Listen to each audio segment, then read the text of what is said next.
We've all heard of a heart attack, and we've all heard of heart failure. These two cardiovascular events affect hundreds of thousands of Americans every year. But do you know the difference between the two?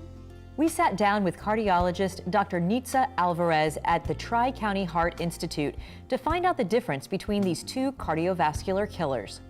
The difference between a heart attack and heart failure is that heart attack is a sudden onset of lack of blood flow to your heart. So whenever there is an artery that brings the blood supply to your heart and it gets occluded, and now all of a sudden that part of the heart is not receiving the blood that it needs to feed itself, that part of the heart can suffer damage. That is the simple explanation for a heart attack. Heart failure is the inability of the heart to pump the blood. Patient with heart attack can develop heart failure. You don't have to have a heart attack to have heart failure. But heart failure essentially is the heart is not able to pump the blood properly. There's two types of heart failure.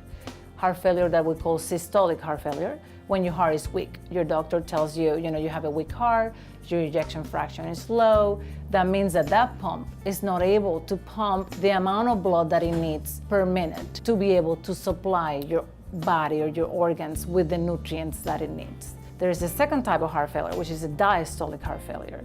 This one is mostly the impair and the relaxation of the heart. In order for a pump to be an effective pump, we have to be able to fill with blood and pump out. If you don't have space to fill, you're not going to be an effective pump.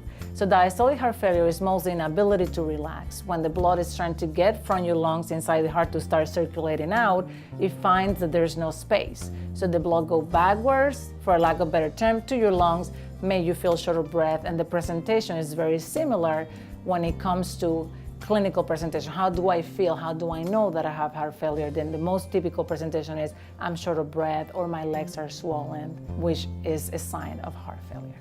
You'll find information on Dr. Nitza Alvarez and the Tri-County Heart Institute when you click the Heart to Heart story link icon online at yourhometownhealth.com.